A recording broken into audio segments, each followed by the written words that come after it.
కింజరాపు అచ్చెన్నాయుడనే నేను శాసనసభ సభ్యుడిగా ఎన్నికైనందున శాసనము ద్వారా నిర్మితమైన భారత రాజ్యాంగం పట్ల నిజమైన విశ్వాసం, విధేయత చూపుతానని, భారతదేశ సార్వభౌమాధికారాన్ని, సమగ్రతను కాపాడుతానని, నేను స్వీకరించబోయే కర్తవ్యాన్ని శ్రద్ధాశక్తులతో నిర్వహిస్తానని దైవ సాక్షిగా ప్రమాణం చేస్తున్నాను.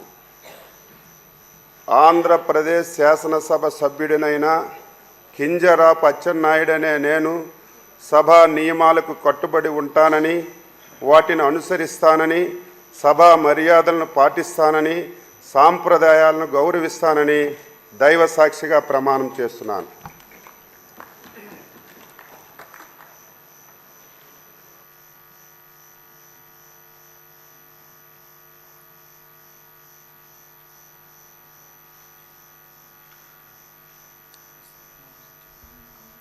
ఏంటి